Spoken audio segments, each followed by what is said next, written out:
Au TEP à tous, bien-aimés frères et sœurs, les Pays-Bas résistent aux États-Unis d'Amérique. Waouh! L'Europe résiste. La France, comme toujours, la France est toujours dans tout ce qui est mauvais là, pour les autres. La jalousie, elle est tellement jalouse de voir les autres qui se développent sans piller ou massacrer des Africains que elle ne veut pas les voir avancer. Vous voyez comment elle a des problèmes avec la Russie? Juste parce que la Russie ne aide les Africains à se relever, à regarder ce qui se passe. Les Français ne sont pas d'accord. Ils ne sont pas d'accord que la Chine puisse évoluer parce que la Chine ouvre les yeux des Africains aussi. Mais c'est pour combien de temps? C'est fini parce que avec les BRICS là, les choses sont en train de changer. Bref, la France et la Grande-Bretagne soutiennent, et plutôt la France et l'Allemagne, soutiennent la position de Trump de mener la guerre mondiale des semi-conducteurs contre la Chine.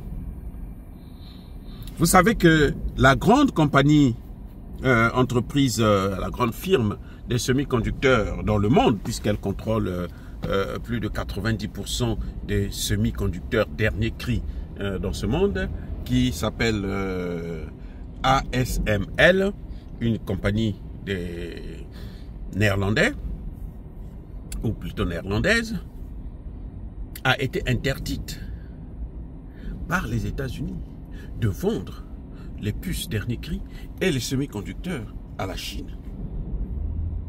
Or, la Chine apporte à cette compagnie en 2023 7 milliards de dollars. 7 milliards de dollars. C'est très important. Et l'un des anciens patrons de cette compagnie ASML disait que les Pays-Bas ne devraient pas suspendre leurs relations commerciales avec la Chine au risque de accélérer l'avancée de la Chine dans le domaine des semi-conducteurs. Vous savez déjà que la Chine, aujourd'hui, contrôle 77% des batteries des voitures électriques. Donc, elle est en train d'avancer. Si elle contrôle aussi les semi-conducteurs, les puces dernier cri, eh bien, ça posera un problème. L'interdiction, cette fois-ci, ce n'est pas de Trump. L'interdiction est venue de Joe Biden. Et Trump est en train de vouloir renforcer cette décision. Mais les Pays-Bas disent non, nous, on ne peut pas faire ça. Nous, on ne peut pas perdre ce client. Et les Pays-Bas, ce n'est pas une résistance en tant que telle, mais ils ont des difficultés au niveau commercial. Parce que perdre un client qui vous apporte 7 milliards de dollars par an, eh ben, c'est un coup fort que l'entreprise va recevoir. Mais ils savent aussi que, à force d'envoyer des machines et autres, ils sont en train de permettre à la Chine de s'auto-développer. C'est-à-dire que de prendre encore plus, de créer encore plus des puces par elle-même. C'est ainsi que la Chine, aujourd'hui, est déjà à la fabrication des puces haut de gamme de 7 nanomètres. Et ça, c'est un problème. De 7 à 5, ce n'est pas si grand. Et les Chinois sont en train de réfléchir déjà à 3 nanomètres. Mais en tout cas, ils ont expérimenté déjà 7. Et on a vu que Intel a eu des problèmes lorsque la Chine a voulu retirer tous ses marchés. Et les États-Unis, je vous l'ai dit dans une de mes vidéos précédentes, que Donald Trump a reculé. Il a fait un rétropédalage. Et il a autorisé donc la vente des semi-conducteurs de Intel à la Chine. Mais la Chine ne s'arrête pas là. La Chine ne se contente pas d'acheter. La Chine achète et produit le même produit que vous faites.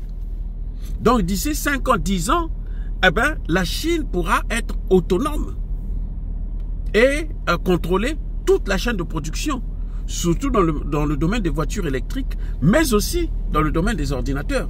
Parce que je vous ai dit que les Chinois ont aussi maintenant leur logiciel, l'équivalent de Google, l'équivalent de Microsoft. Et ça, c'est un problème pour les États-Unis d'Amérique. Et ça, ce sont les sanctions qui ont poussé la Chine à aller vers cette autonomie, cette indépendance. Et si la Chine a cette indépendance, nous savons que la Chine vend ses produits bon marché, eh ben, le monde va dépendre justement de la technologie chinoise. Parce qu'aucun pays ne pourra faire la concurrence à la Chine. Ça va être très difficile. C'est hier, les produits chinois étaient de la pacotille. Aujourd'hui, de plus en plus, les Chinois fabriquent des produits qui sont, alors, haut de gamme. Des produits qui sont très performants et qui sont alors de très bonne qualité. Donc ça pose un problème. Vous savez que les Chinois sont tellement nombreux. Ils sont 1,5 milliard d'habitants. Hein. Mes excuses, mais donc ça fait que avec une telle masse, la concurrence est rude. Des compagnies comme SMIC, mais ils ont des concurrents mais incroyables. Et pour garder la place, c'est toujours très difficile. Oui. Donc la Chine aujourd'hui est en train de se concentrer sur elle-même pour produire en tout cas près de 70% des semi-conducteurs qui sont utilisés dans le pays. Mais après, ils vont attaquer le marché extérieur. Ça dit que c'est un risque, même pas un risque, c'était une erreur. La méthode n'était pas la bonne. Moi, je suis pour la souveraineté, la domination des États-Unis. C'est américain, je ne suis pas chinois, c'est américain. Donc, je soutiens l'Amérique. Mais il faut savoir s'y prendre quand vous savez que vous avez affaire à un homme aussi important, à un pays aussi grand, aussi riche. Vous savez quoi? La Chine vient d'investir 142 milliards de dollars dans le domaine des semi-conducteurs. 142 milliards de dollars. Aucun pays au monde ne peut le faire actuellement. Même pas les États-Unis. Vous comprenez? Surtout pas la France. La France, c'est un bébé.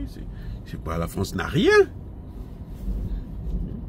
Donc, vous voyez, on ne peut pas faire la concurrence avec un pays comme celui-là qui est capable d'investir autant d'argent pour produire les puces très avancées. Donc les Pays-Bas actuellement sont entre le marteau et l'enclume. Faut-il suivre les États-Unis et puis perdre le marché chinois avec un risque de ébranler leur compagnie, surtout que c'est la compagnie qui reçoit beaucoup de subventions de l'État, ou bien, mais aussi avec le risque, ou bien plutôt il faut aller vers les Chinois, tout en sachant que plus vous allez vers les Chinois, plus les Chinois volent votre technologie et les Chinois fabriquent ce que vous leur donnez. C'est un grand problème, c'est un dilemme. Oh, bien-aimés frères et sœurs, encore une fois de plus, veuillez bénis, abondamment bénis par le Dieu des Kémités, par nos ancêtres angélisés. Vive l'Afrique éternelle, j'ai dit et j'assume.